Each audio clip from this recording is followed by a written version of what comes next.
The ballroom doors exploded open in the middle of Ethan Sterling's toast, and Dr. Natalie Hallowell watched her ex-husband's face drain of color as 3 7-year-old boys, perfect copies of him, walked in holding hands. This was it. For years of planning. For years of enduring his lies. For years of letting the world believe she was the barren, desperate ex-wife who couldn't give the great Ethan Sterling an heir. For years of raising his sons in secret while he destroyed her reputation. And now, in front of 500 guests and a live stream broadcasting to thousands, she was about to obliterate him. What the hell? Ethan's champagne glass slipped from his hand, shattering on marble. His pregnant fiancée Vivian grabbed his arm, confusion and fear crossing her face. The toast he'd been giving, something smug about finally building his legacy with a real woman, died on his lips. Because the 3 boys walking toward him were unmistakably his. Same intense gray eyes. Same sharp cheekbones. Same dark hair that fell across their foreheads exactly like his did in every childhood photo. They wore matching navy suits that mirrored Ethan's custom tuxedo, and their resemblance to him was so striking that the massive ballroom fell into shocked silence. Owen, Mason, and Lucas. Her triplets. His sons. The legacy he didn't know existed. Hey, if you're watching this, you're about to witness the most devastating public takedown you've ever seen. Drop where you're watching from in the comments right now because this story is about to get insane. And if you haven't subscribed, what are you waiting for? Hit that button because you do not want to miss how this ends. This is the kind of revenge that restores your faith in justice. Now watch what happens when a man who built his empire on lies meets the truth he can't control. Hello, Ethan. Natalie's voice cut through the silence like a scalpel.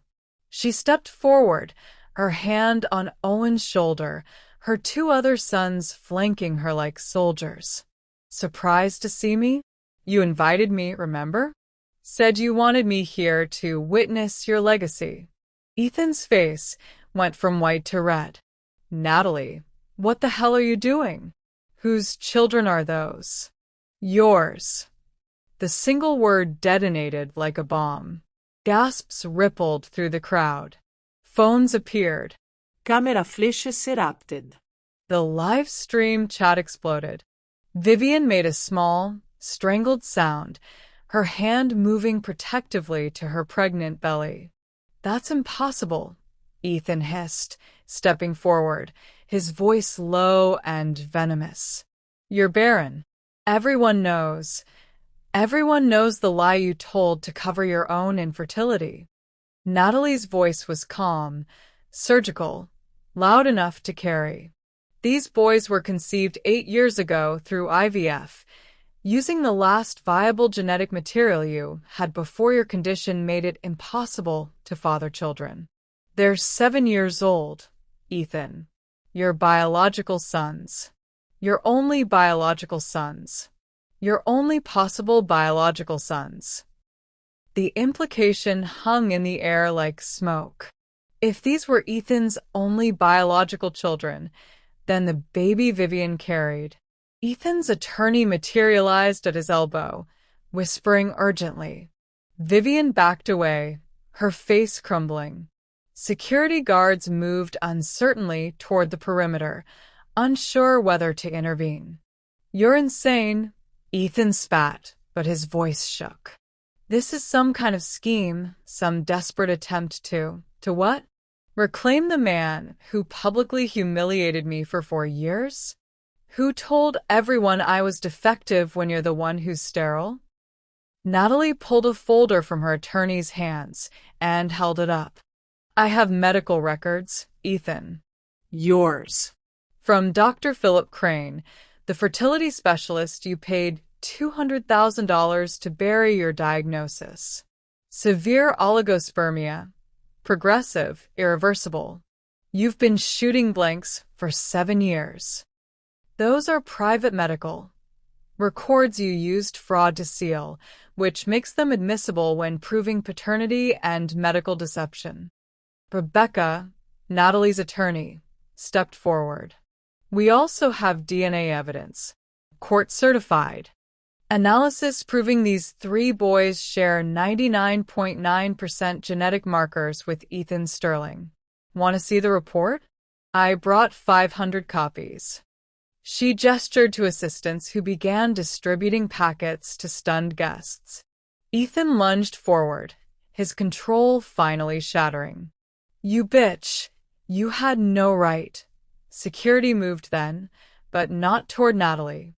Toward Ethan, restraining him as he tried to reach her. The image of the powerful CEO being held back while his ex-wife stood calm and unmoved was captured by dozens of phones. I had every right, Natalie said, her voice rising now, commanding the room. You destroyed my reputation. Told colleagues I was obsessed and unstable. Cost me patience, professional opportunities, friendships. You built your second chance at happiness on the lie that I was the broken one. She looked down at her sons, who stood close to her, nervous but brave. 7 years old, and already learning that the truth mattered more than comfort. I kept them secret to protect them from you, from the monster you became, but they deserve to know their father. And you, she looked at Ethan with contempt, you deserve to face the consequences of your lies. Vivian's voice, small and breaking. Ethan? Is it true? Can you not? Ethan turned to his pregnant fiancée, and everyone in the room knew a question she couldn't bring herself to ask. If you can't father children, whose baby am I carrying? The silence was deafening.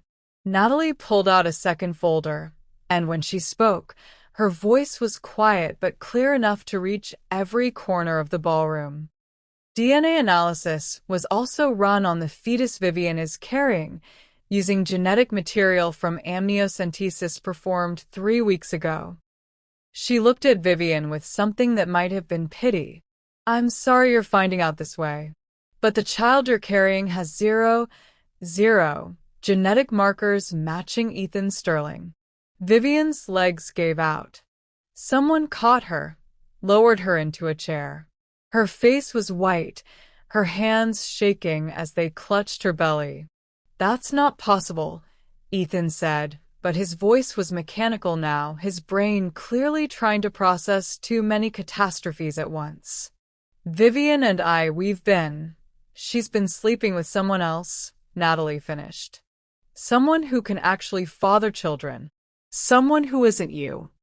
The ballroom erupted. Guests shouting questions. Reporters pushing forward. Ethan's business partners clustered together, already calculating the damage to the company. The live stream viewer count hit 50,000, then 70, then kept climbing. Ethan Sterling, the untouchable CEO, stood in the center of his own baby shower for a child that wasn't his, facing 3 biological sons he didn't know existed, surrounded by 500 witnesses to his complete destruction. You planned this, he said hoarsely, looking at Natalie with something between horror and grudging respect. You waited. You let me build this entire event, invite everyone, broadcast it live. I waited for you to feel invincible, Natalie agreed. For you to be so drunk on your own lies that you couldn't see the truth coming. You invited me here to humiliate me one more time, Ethan. To show everyone that you'd moved on, built a real legacy, found a woman who could give you what I couldn't. She stepped closer, her sons staying protectively close. But I gave you 3 sons. 3 brilliant, healthy boys who have your DNA, your intelligence, your eyes. They're your legacy, Ethan. The only legacy you'll ever have. And you threw them away before you knew they existed, because you were too much of a coward to admit the truth about yourself. Owen, the eldest by 3 minutes, looked up at Ethan with those identical gray eyes and said in a clear, 7-year-old voice, "Are you really our father?" Ethan looked down at the boy, at his son, and something cracked in his expression. Not softness, but the final shattering of the man he'd pretended to be. "I don't know," he whispered. "I don't know anything anymore." Natalie gathered her sons, turned toward the exit. "Where are you going?" Ethan's voice was raw. "You can't just... We need to talk about this, figure out. We have nothing to figure out. You have a paternity suit being served tomorrow. Child support for 3 children you've ignored for 7 years. And a reputation that's currently being destroyed on social media." Natalie paused at the door. "Oh, and Ethan? You might want to have a conversation with Vivian about who actually fathered the child she's carrying. I hear Patrick Keaton from Helix Corp has been very attentive to her lately. Your biggest competitor.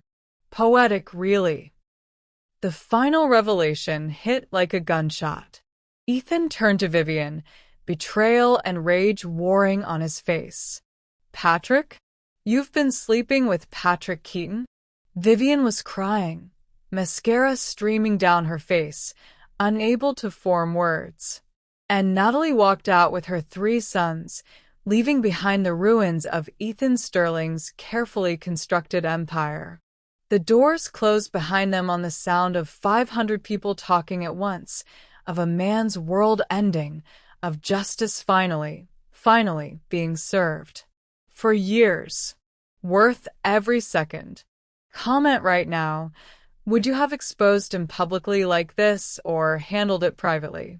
And smash that subscribe button if you believe some people deserve to be destroyed by their own lies. The limousine pulled away from the Sterling Grand Hotel while chaos erupted behind them. Through the tinted windows, Natalie could see reporters swarming the entrance, guests spilling onto the sidewalk, phones raised to capture every moment of Ethan Sterling's public destruction. Inside the car, 3 7-year-old boys sat silent, processing what they'd just witnessed. Owen broke first. "Mom, why was that man so angry?" Natalie closed her eyes briefly, then pulled her eldest son close. "Because he wasn't expecting to see you. Any of you." "But you said he was our father," Mason said, his voice small and uncertain. "Don't fathers want to see their kids?"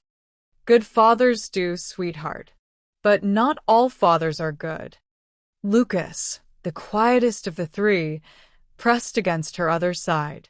"Is he going to hurt us?" He looked really mad. The fear in his voice broke something in Natalie's chest.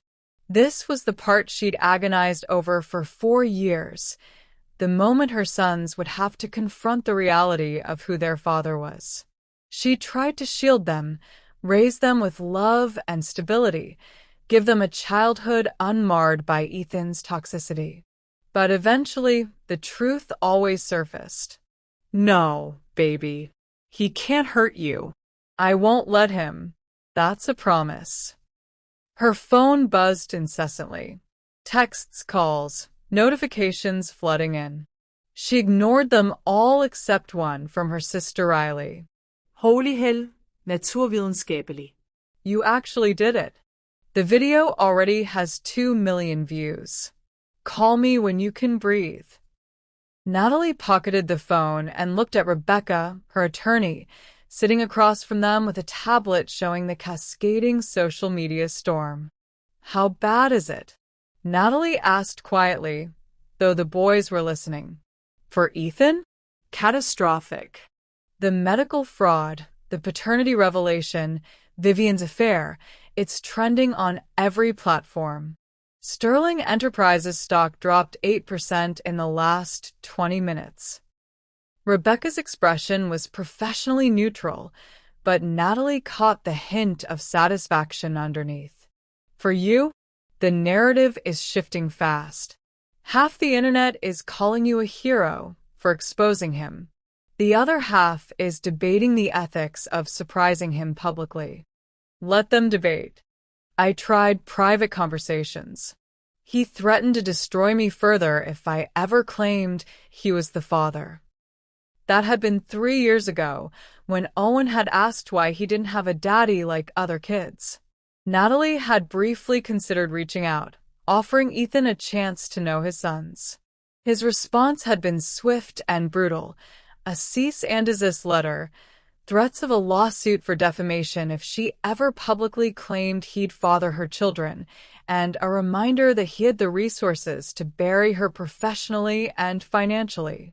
So she'd waited, documented everything, built an airtight case, and planned for the day when Ethan would be arrogant enough to invite her to witness his legacy.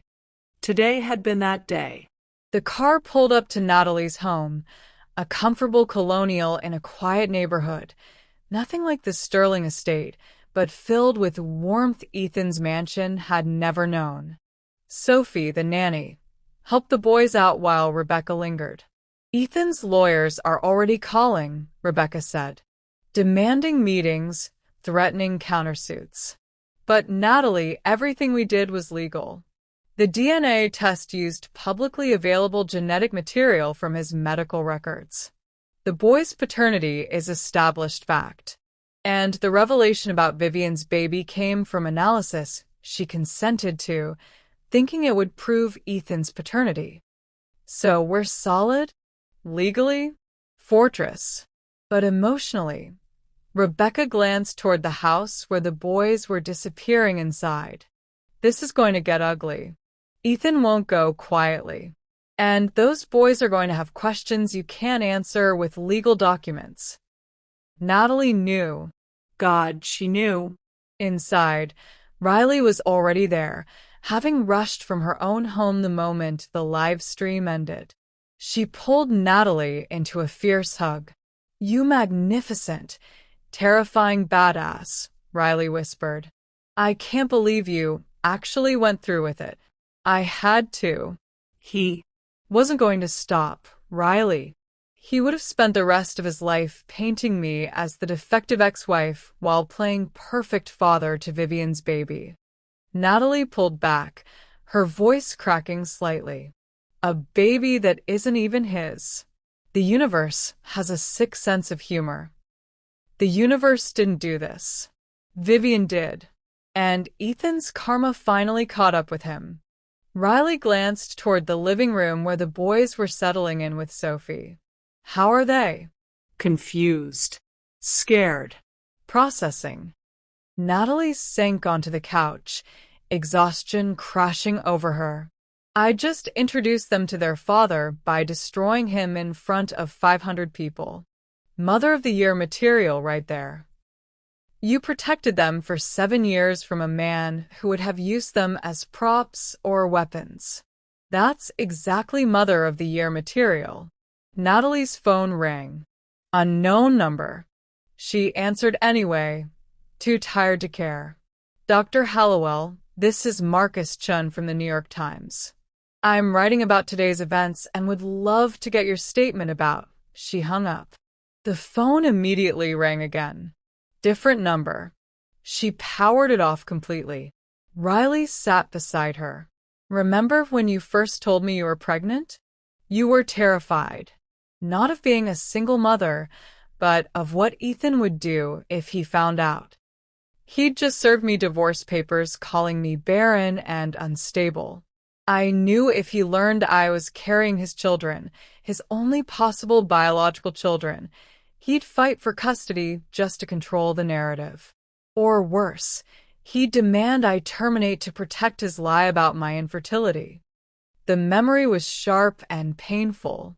Natalie had sat in that doctor's office, staring at the ultrasound showing 3 heartbeats, knowing her marriage was over and her ex-husband would see these babies as threats, not blessings.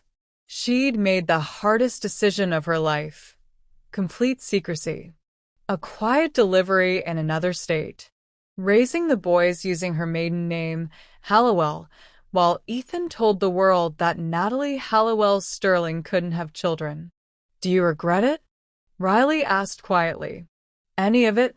Protecting them? Never. But today, Natalie looked toward the living room where Owen was helping his brothers build something with blocks, his serious little face so much like Ethan's it hurt. Today, I weaponize them. Use them to destroy their father. What does that make me? Human. Angry. Justified. Riley squeezed her hand. Ethan spent 4 years destroying you publicly. You spent 4 years building a case and raising 3 beautiful boys. You're not the villain here, Nat. Tell that to Owen when he's old enough to watch the video of today. When he sees his mother standing in a ballroom using him and his brothers as evidence in her revenge plot. He'll see a mother who refused to let a powerful man erase her truth, who raised 3 sons alone while their father played victim, who finally said enough. Riley's voice was fierce.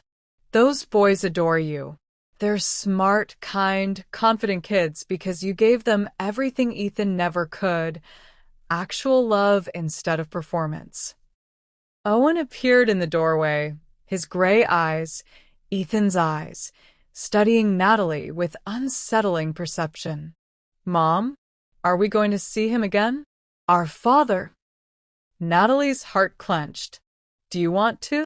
Owen considered this seriously. I don't know. He seems scary.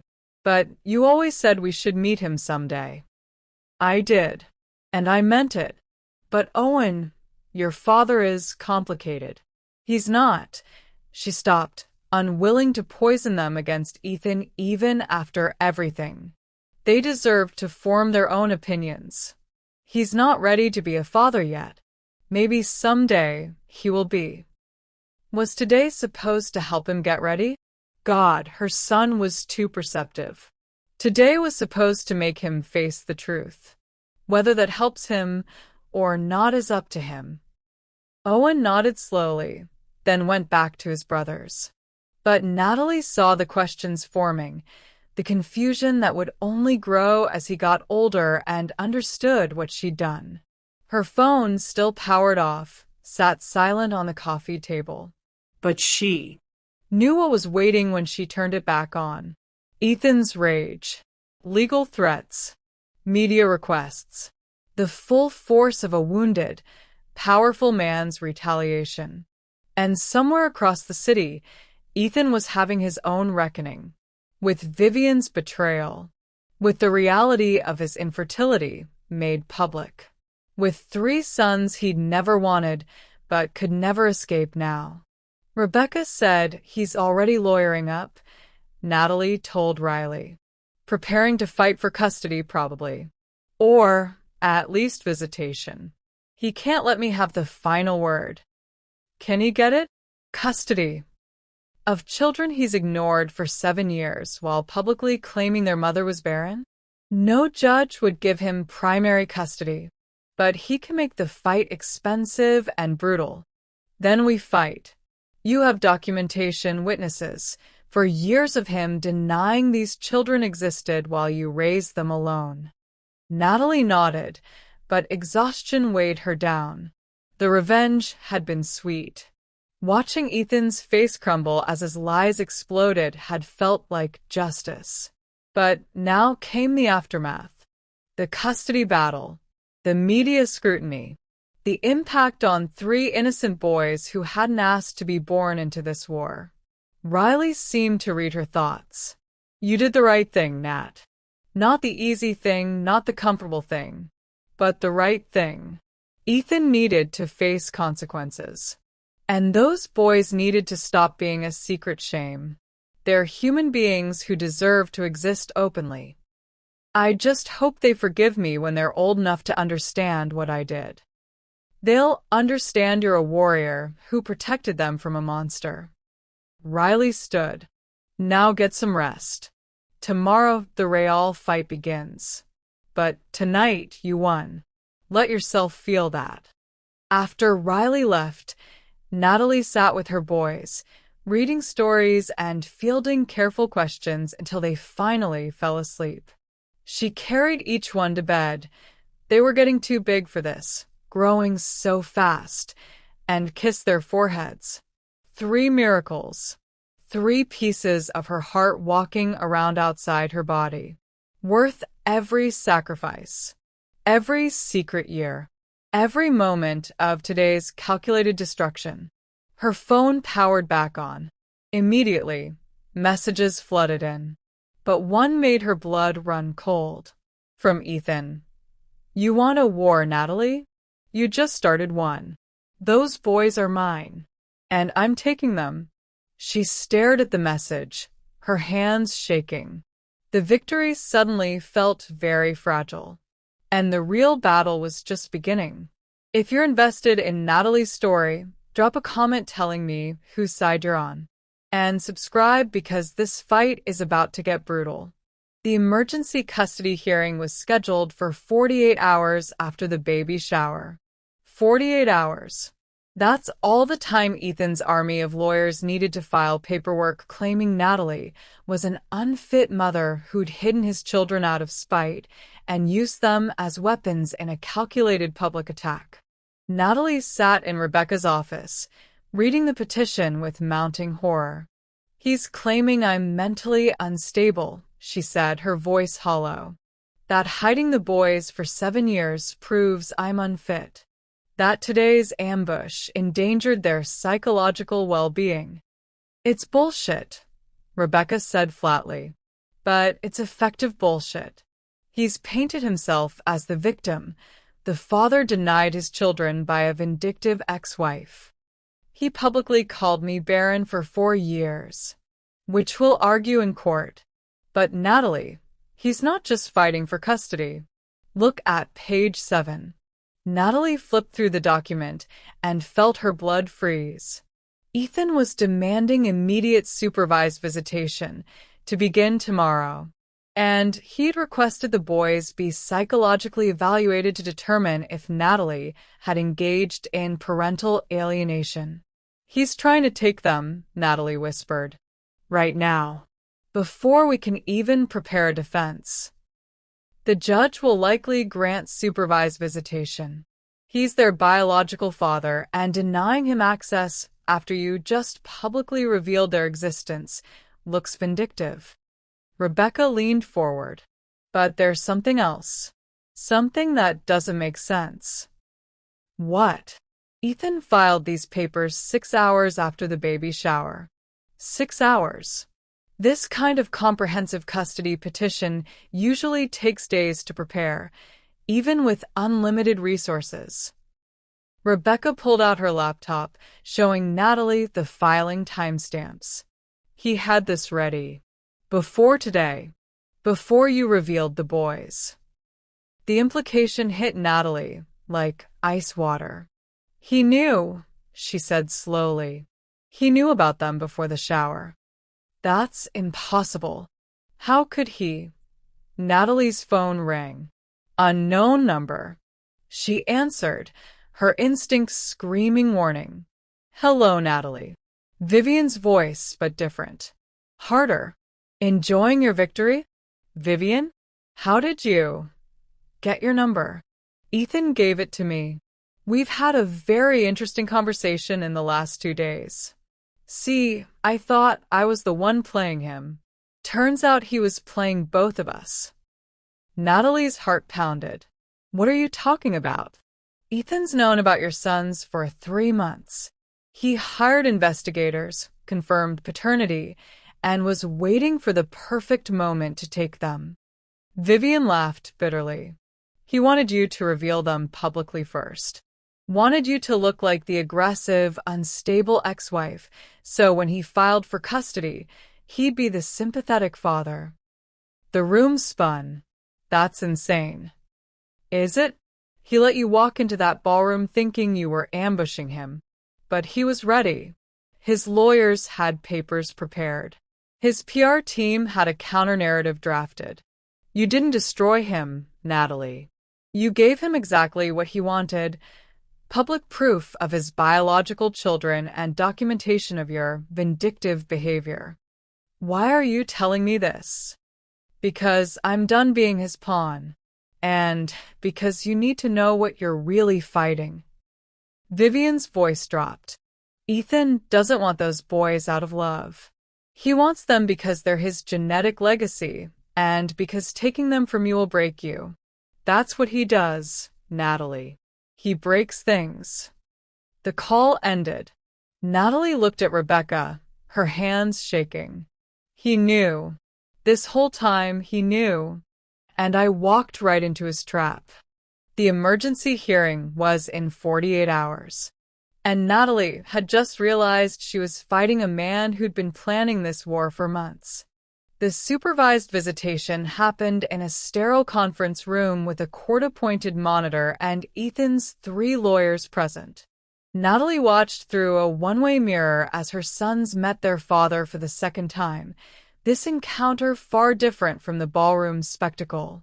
Ethan had transformed. Gone was the furious, cornered man from the baby shower. In his place sat a warm, seemingly humble father figure who knelt to the boy's eye level and spoke with gentle patience. "I know this is confusing," Ethan said, his voice cracking with what sounded like genuine emotion. "I didn't know you existed until very recently. Your mother kept you from me, but I don't blame her. She was scared, and sometimes adults make mistakes when they're scared." Owen, ever the analytical one, studied Ethan carefully. "Mom said you told everyone she couldn't have babies. But we're here. So you lied." Ethan's expression flickered, annoyance masked quickly by understanding. "It's complicated, Owen. Sometimes grown-ups say things to protect themselves when they're hurt. I was wrong, and I'm sorry. But I want to make up for lost time now." He pulled out tablets loaded with games, expensive toys, promises of trips to theme parks and aquariums. Mason and Lucas, younger and more easily swayed, warmed to the attention. Owen remained skeptical, but engaged. Rebecca stood beside Natalie, taking notes. "He's good. I'll give him that."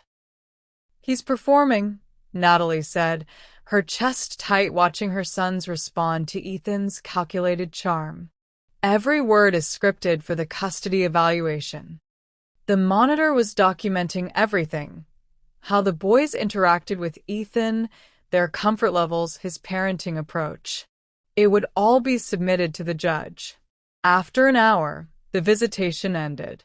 Ethan hugged each boy, tentatively, like he was learning, like he cared, and promised to see them again soon. In the car ride home, Mason was excited. "He seems nice, Mom. He said he has a pool, and we could swim there." Lucas nodded enthusiastically. "And he knew all about the video games we like." Owen said nothing, his silence more telling than his brother's excitement. That night, after the younger boys fell asleep, Owen came to Natalie's room.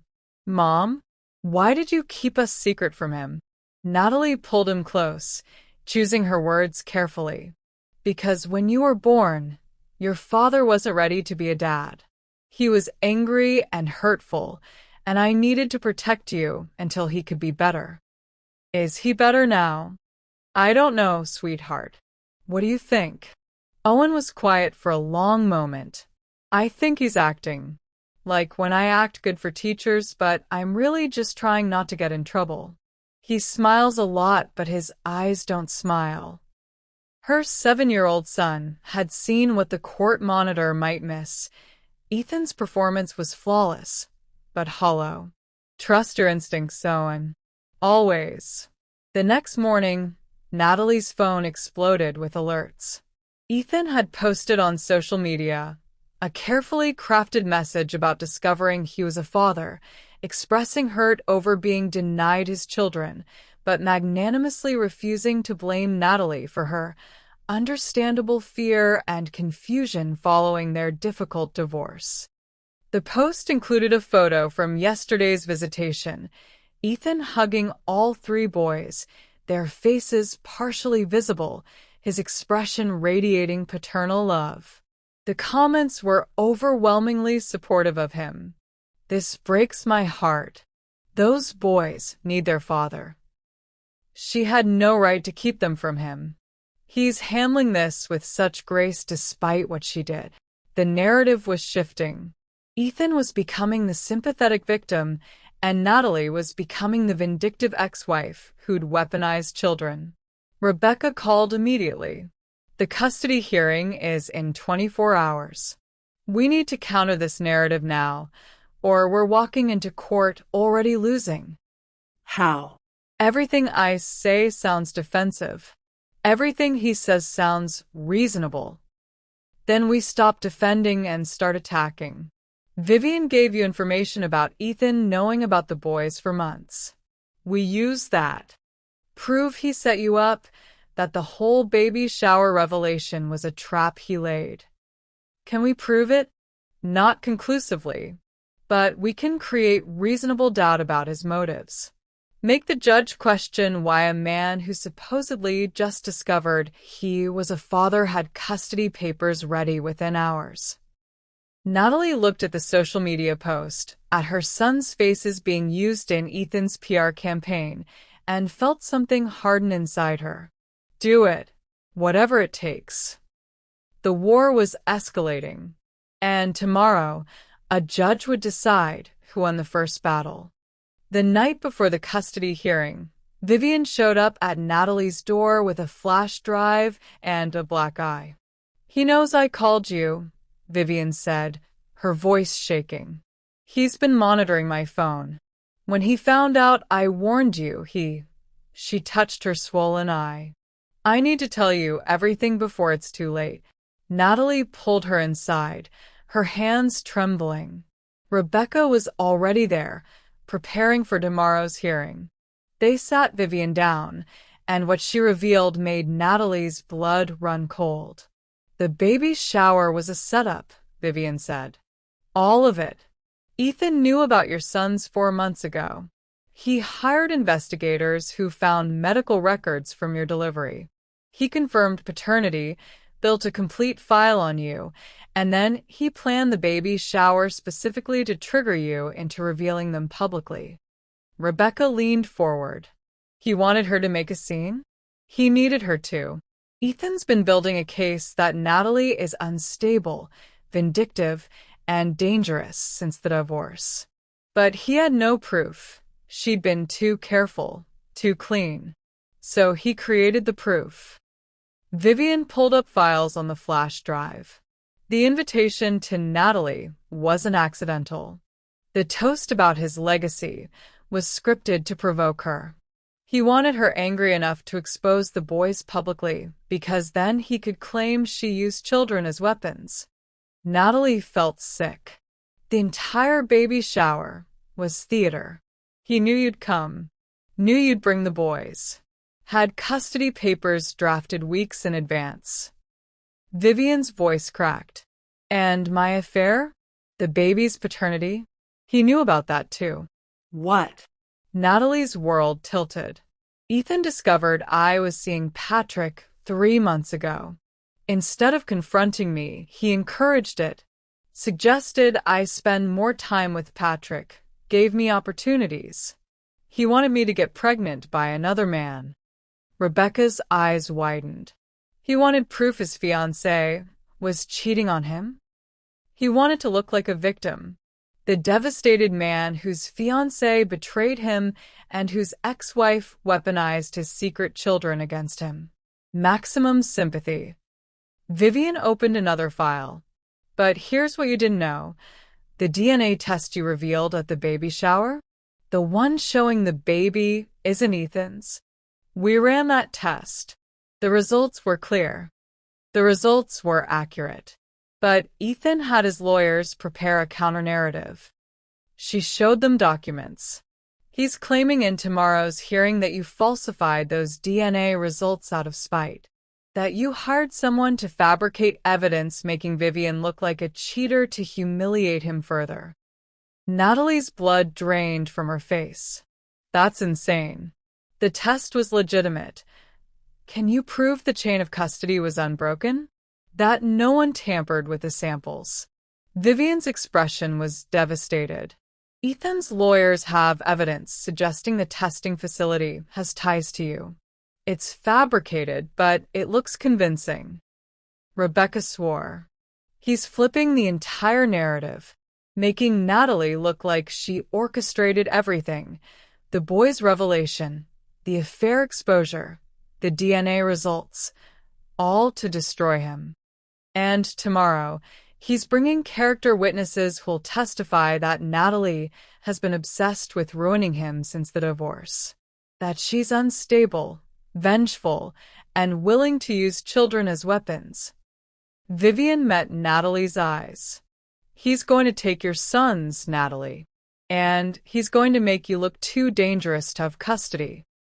The flash drive contained everything: Ethan's communications with his investigators, his planned timeline, his strategy documents treating the entire situation like a hostile corporate takeover. He hadn't been caught off guard at the baby shower. He'd been waiting for Natalie to spring the trap he'd set. And now, in 12 hours, he was going to use her greatest moment of justice as proof she was unfit to be a mother.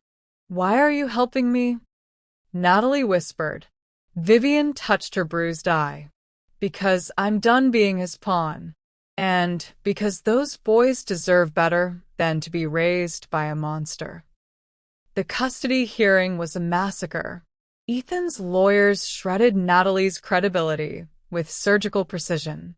They brought witnesses, colleagues who testified about her obsessive behavior regarding Ethan post-divorce, a private investigator who claimed she'd hired him to dig up dirt on Ethan months ago, financial records showing large payments to unknown recipients that they implied were payoffs.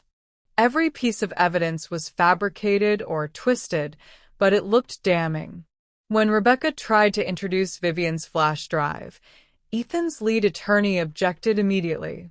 "Your Honor, this so-called evidence was obtained through Ms. Vivian Park, who is currently under investigation for extortion and fraud. She approached Dr. Hallowell demanding money in exchange for information, and when refused, she fabricated these documents." "That's a lie." Vivian stood from the gallery. "He beat me. He threatened me." The judge's gavel cracked. "Miss Park, sit down or you'll be removed. And counsel, do you have proof these documents are fabricated?" "We have testimony from 3 digital forensics experts ready to testify that the metadata on these files has been altered. They're sophisticated forgeries designed to make Mr. Sterling look manipulative when in fact, Dr. Hallowell created them herself." Natalie's stomach dropped. They'd anticipated the flash drive, had countermoves ready. Rebecca fought back hard, but every argument was met with pre-prepared rebuttals. Ethan's team had wargamed every scenario. Then Ethan himself took the stand. He was perfect, humble, pained, sympathetic. He spoke about discovering he was a father and the joy being immediately crushed by learning his children had been kept from him for 7 years. "I understand Dr. Hallowell's fear," he said, his voice thick with emotion. "Our divorce was painful, but to use our children, my sons, as weapons? To hide them, then reveal them in the most publicly humiliating way possible? That's not the action of a stable parent. That's revenge." He produced texts Natalie had sent over the years, messages taken out of context that made her sound obsessed, angry, vengeful. "I just want to be in my sons' lives," Ethan said, looking directly at the judge. "I want to make up for lost time. But I'm terrified of what Dr. Hallowell might do next. She's proven she'll go to any length to hurt me, even if it means traumatizing our children." The judge's expression was increasingly sympathetic to Ethan. Then came the worst moment. The court-appointed psychologist testified about the boy's evaluation. Mason and Lucas had spoken glowingly about their father, the gifts, the promises, the attention. They wanted to see him more. Owen had been more reserved, but even he admitted Ethan seemed nice. In my professional opinion, the psychologist concluded, these children have been subjected to potential parental alienation. Dr. Hallowell's decision to hide them, combined with the dramatic public revelation, suggests a pattern of using the children to serve her emotional needs rather than theirs. Natalie felt the walls closing in. Every truth she'd spoken was being reframed as lies. Every protective choice she'd made was being weaponized against her. When court recessed, Rebecca's face was grim. He's winning. The judge is buying his victim narrative. If we don't pull a miracle in the next session, you could lose primary custody. Natalie's hands shook. What do we do? I don't know. He's countered everything. It's like he's been planning this for months.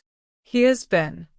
Natalie looked through the courtroom window at Ethan, who was surrounded by supportive colleagues, playing the devastated father perfectly.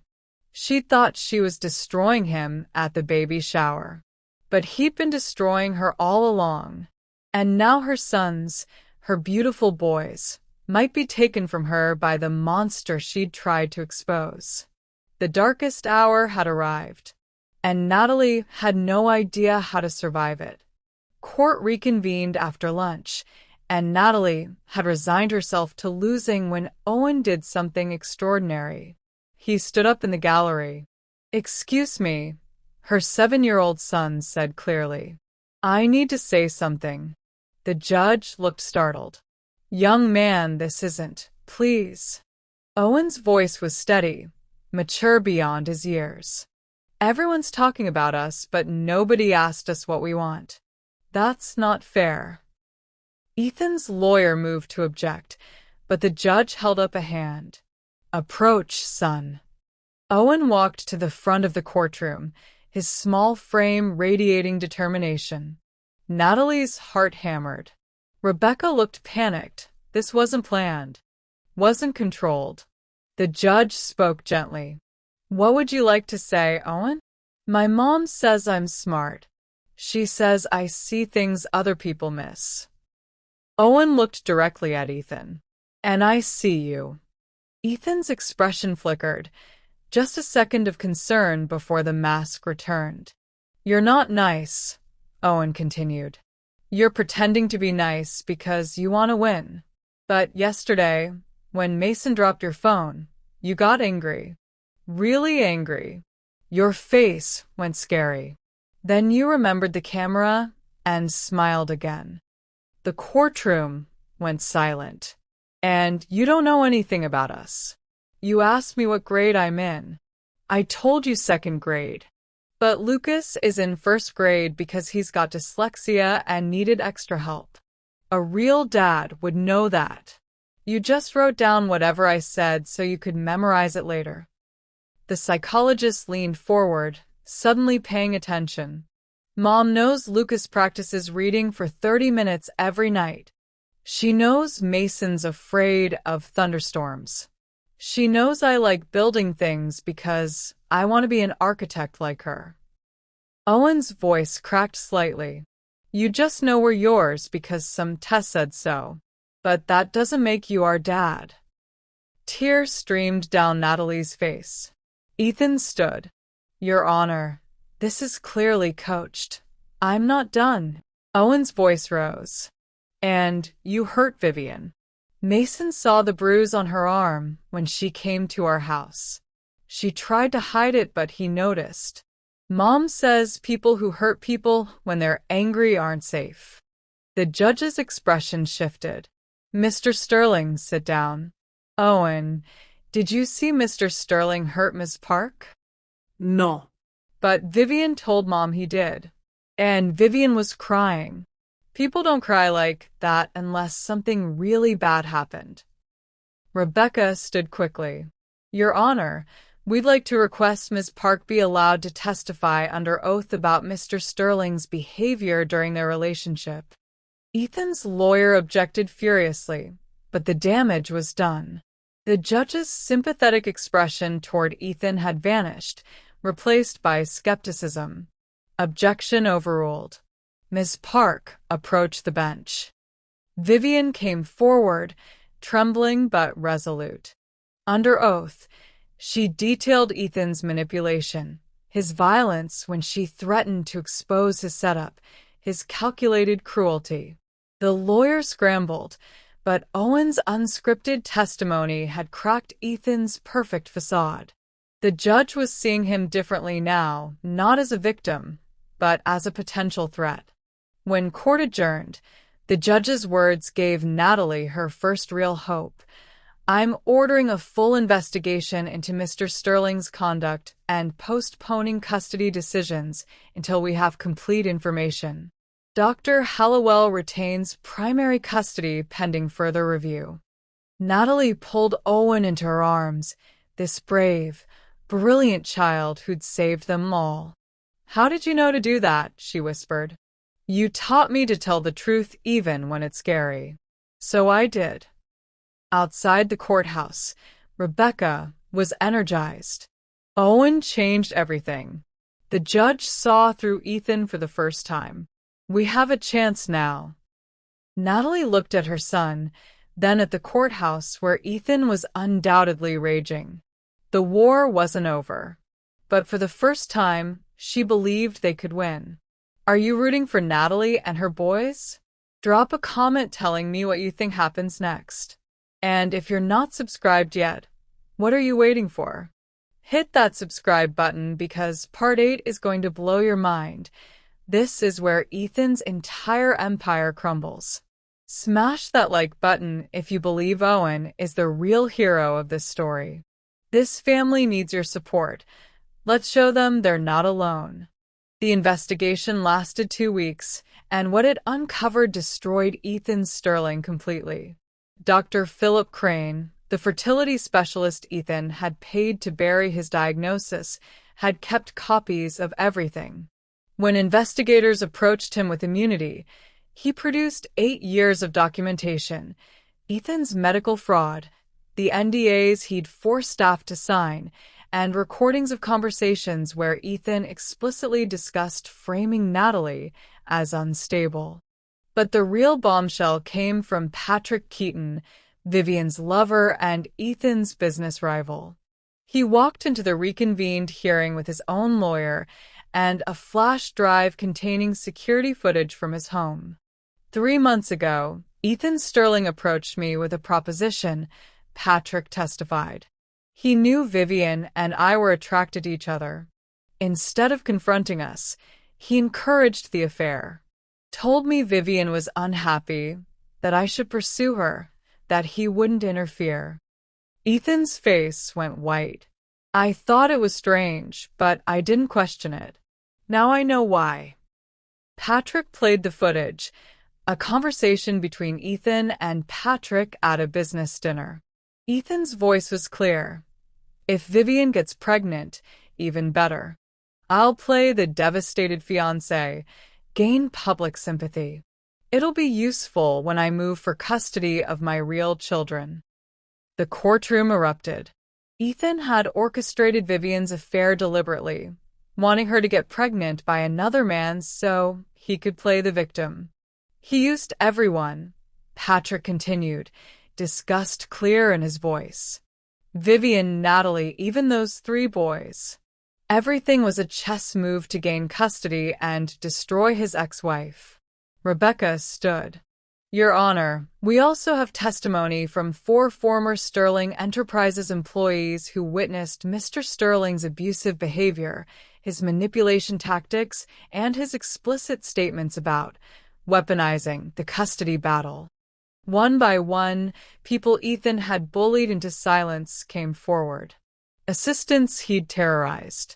Colleagues he'd threatened. A pattern of psychological abuse spanning years. The judge's expression grew harder with each testimony.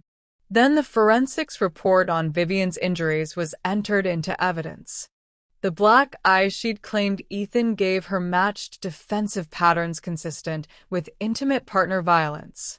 Medical experts testified the injuries couldn't have been self-inflicted as Ethan's team had suggested.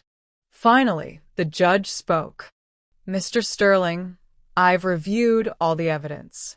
Your manipulation of these proceedings, your orchestration of events to frame Dr. Hallowell, and your pattern of abusive behavior make you fundamentally unfit for custody. Ethan shot to his feet. Your Honor, this is. I'm not finished. The judge's voice was ice. Furthermore, I'm referring this case to the district attorney for potential criminal charges including fraud, perjury, and domestic violence. You will have supervised visitation only, pending criminal investigation, and Dr. Hallowell retains full primary custody. Victory crashed over Natalie like a wave. Tears streamed down her face as Rebecca gripped her hand. But the judge wasn't done. Mr. Sterling, your sons deserve better than to be used as weapons in your vendetta. Dr. Hallowell protected them from you, and this court validates that decision. You will not have unsupervised contact with these children until you complete a full psychiatric evaluation and anger management treatment. And frankly, I doubt you'll ever be granted more than minimal supervised access. Ethan's empire, built on lies, maintained through manipulation, crumbled in that moment. Outside the courthouse, reporters swarmed. But this time, the story was different. Sterling CEO exposed in custody fraud scandal. Billionaire orchestrated affair to gain sympathy. Judge rules against manipulative father. Natalie held her sons close, Owen on one side, Mason and Lucas on the other. Is it over, Mom? Owen asked quietly. Yes, baby. It's over. You're safe. We're all safe. Ethan emerged from the courthouse to a wall of cameras and damning questions. His lawyers tried to shield him, but there was no escaping this. Sterling Enterprises Board called an emergency meeting that night. By morning, Ethan had been forced to resign as CEO. The man who'd tried to take everything from Natalie had lost everything himself. And 3 boys who'd been used as pawns were finally, truly safe. Justice had been served. 1 year after the custody hearing that destroyed Ethan Sterling's empire, Natalie stood in her new office overlooking the city, watching her 3 sons play in the architectural firm's family lounge she designed specifically for working parents. So much had changed.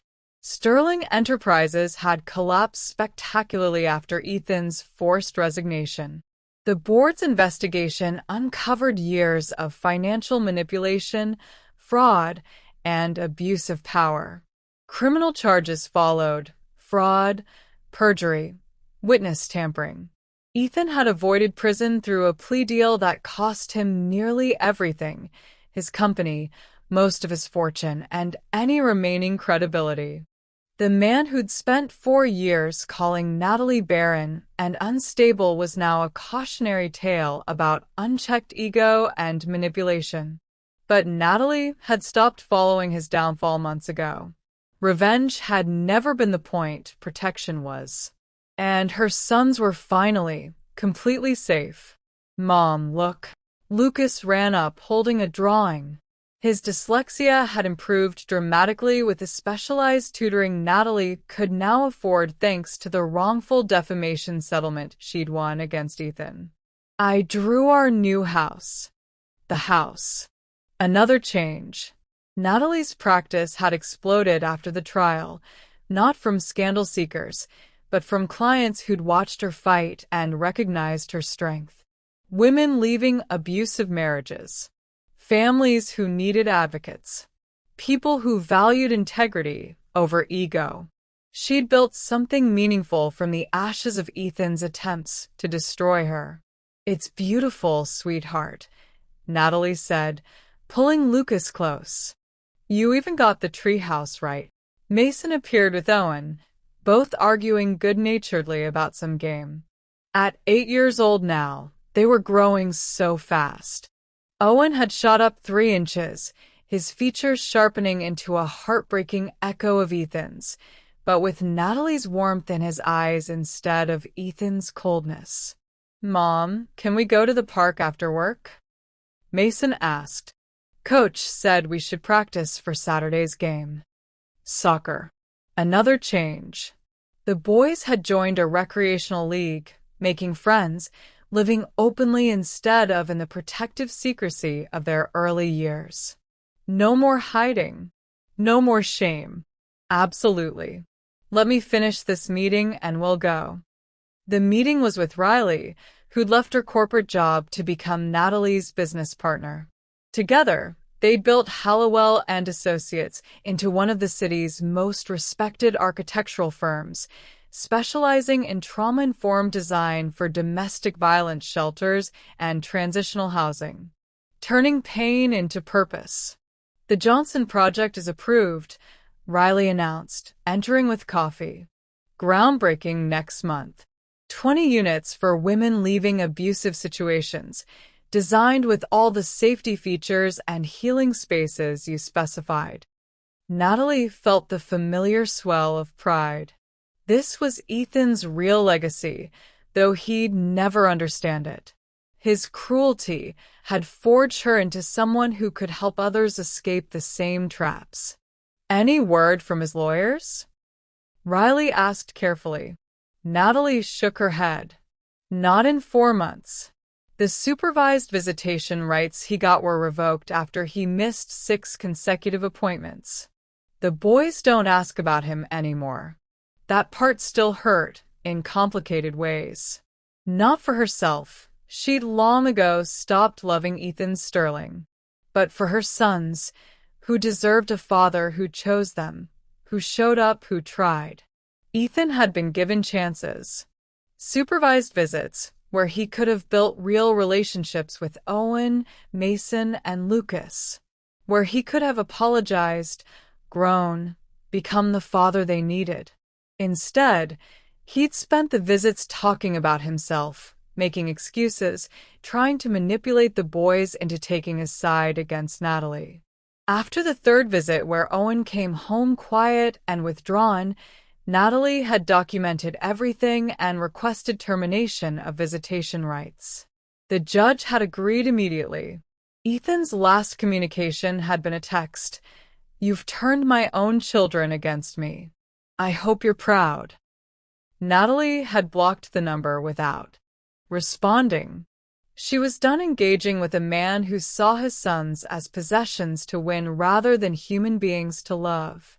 "How are they really doing?" Riley asked, watching the boys through the glass wall. "Better than I dared hope. Owen's in therapy, just preventive, helping him process everything. But he's thriving. All of them are." Natalie paused. "They ask sometimes why their father doesn't visit anymore. I tell them the truth, that he's dealing with his own problems and it's not their fault." "Think they'll want a relationship with him when they're older?" "Maybe. That'll be their choice. But I won't facilitate it unless Ethan proves he's changed. And honestly, I don't think he's capable of that level of self-reflection." A knock at the door interrupted them. Rebecca, who'd transitioned from being just Natalie's attorney to a genuine friend. "You're not going to believe this," Rebecca said, holding up her phone. "Vivian just published a memoir." Natalie's eyebrows rose. "About Ethan?" "About everything. Her affair, his manipulation, the baby shower setup. It's already a bestseller. She's donating all proceeds to domestic violence organizations." Rebecca showed them the cover. "The Monster I Almost Married. One Woman's Escape from Calculated Abuse." Vivian had rebuilt her own life after the trial. She'd left the city, had her baby, a daughter she was raising alone after Patrick Keaton proved to be just another ambitious man using her. But she'd found strength in the process, become an advocate for other women trapped in manipulative relationships. She and Natalie had never become close. Too much shared trauma, too many complicated feelings. but they developed a mutual respect. Both women who'd survived Ethan Sterling and refused to let him define them. "She sent you an advance copy," Rebecca said, handing Natalie a book. With a note. Natalie opened it to the inscription. "Thank you for showing me what fighting back looks like. You saved more than your sons that day. You saved me too." Bleh. Emotion clogged Natalie's throat. She'd spent so long focused on protecting her boys that she hadn't fully processed the ripple effects of her choice to expose Ethan publicly. Other women had come forward afterward. Former girlfriends, employees, business partners. Each with stories of Ethan's manipulation, his cruelty, his pathological need for control. The baby shower revelation hadn't just destroyed Ethan. It had freed his other victims to speak their truths. "You changed things," Riley said softly, reading Natalie's expression. "Not just for your family. For everyone he ever hurt." That evening, after soccer practice and dinner and the comfortable chaos of bedtime routines, Natalie sat with Owen in his room. He'd asked to talk privately, his serious little face reminding her so much of the boy who'd stood up in court a year ago. "Mom, I need to ask you something." "Anything, sweetheart. Do you think I'll be like him? Like Ethan?" Owen never called him father or dad. Always Ethan with careful distance. "I have his DNA. His face. What if I have his mean parts too?" Natalie's heart broke and mended simultaneously. She pulled Owen close. "Listen to me. You're not defined by DNA. You're defined by choices. And every day, you choose kindness. You choose honesty. You choose to protect your brothers and help your friends and tell the truth even when it's scary." She tilted his face up to meet her eyes.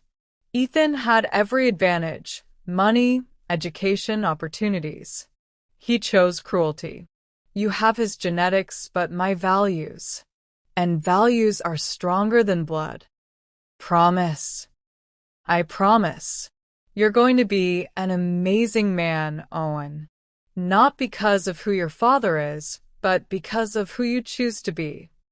He hugged her tight, this brave, beautiful boy who'd saved them all with his courage. After Owen fell asleep, Natalie stood at her bedroom window, looking out at the city lights. A year ago, she'd been fighting for survival, terrified of losing her sons, facing down a man with unlimited resources and no conscience. Now she stood in a home she owned, running a business she'd built, raising 3 boys who were happy and healthy and safe. The scars were still there. She flinched sometimes when men raised their voices, had nightmares about custody battles and courtrooms, struggled with trust. But she was healing, growing, building a life defined by her choices, not Ethan's damage. Her phone buzzed. A message from the domestic violence shelter using her architectural designs. "First family moved in today." The mother cried when she saw the private garden space. Said she finally feels safe. "Thank you for creating this." Natalie smiled through tears. This was the legacy that mattered. Not Ethan's destroyed empire, not the scandal and public exposure, but the real, tangible good growing from the ruins of their war. She'd gone to that baby shower planning to destroy Ethan Sterling.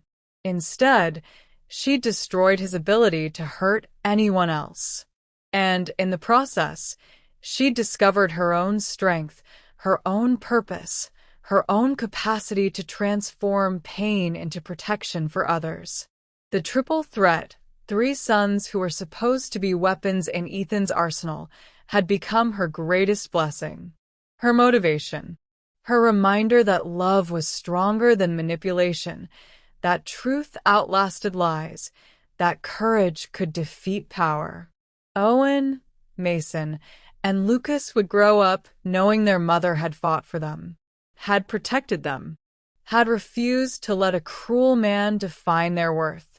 They'd grow up knowing that family wasn't about DNA. It was about showing up, choosing love, fighting for what mattered. And they'd grow up safe. That was victory. Not the public destruction of Ethan Sterling, though that had been satisfying. Not the legal vindication, though that had been necessary. But this, 3 boys sleeping peacefully, dreams untroubled by fear. A life built on truth instead of lies. A future bright with possibility instead of clouded by manipulation.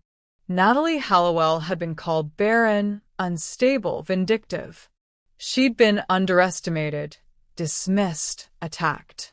But she'd survived. More than survived, she'd thrived. And tomorrow, she'd wake up and do it again.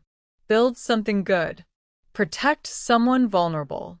Teach her sons that strength wasn't about domination, it was about integrity. The war was over. And she had won everything that mattered. Listen to me right now. If you made it through this entire journey, from that explosive moment when 3 boys walked into their father's baby shower to this beautiful, hard-won peace, then you need to be part of this community. This isn't just entertainment. This is a movement of people who believe that survivors deserve justice, that manipulators deserve exposure, and that courage can defeat power. Hit that subscribe button immediately. When you subscribe, you're not just following a channel. You're joining a family of warriors who stand with survivors, who celebrate truth-tellers, who understand that sometimes the bravest thing you can do is refuse to be silenced. You'll get access to more stories like this, stories about people who fought impossible battles and won. Stories that will make you cry, make you rage, and make you believe in justice again. Smash that like button if Natalie's story moved you. If you've ever felt powerless against someone with more money, more influence, more control.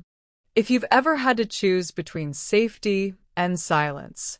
If you've ever looked at your children and known you'd burn the world down to protect them. Your like tells me you're out there, you're listening, and you refuse to let abusers win. Every single like is a vote for survivors, a middle finger to manipulators, a declaration that we see you and we stand with you. Drop a comment telling me, what moment hit you hardest? Was it Owen standing up in court? Natalie exposing Ethan at the baby shower? The boys finally being safe? Tell me your story. Have you faced down a manipulator? Protected someone you love from a monster? Made an impossible choice that saved your life? This comment section is a safe space for survivors, supporters, and anyone who believes that speaking truth to power matters. Share your experience. Support someone else's. Build this community with your words. Because here's the truth. Natalie's story is real. Maybe not her specific story, but the dynamics, the gaslighting, the reputation destruction, the weaponizing of children, the man who uses money and power to escape consequences. That's happening right now to someone you know, maybe someone you are. And when you subscribe, like, and comment, you're telling everyone fighting their own Ethan Sterling, you are not alone. You're telling survivors, your truth matters. You're telling manipulators, we see you. And we're not staying silent anymore. So do it now. Subscribe. Like. Comment. Be part of the community that celebrates courage over compliance, truth over comfort, and love over control. Because Natalie won her battle. And together, we can make sure others win theirs too. Welcome to the family. Now let's change the world, one story at a time.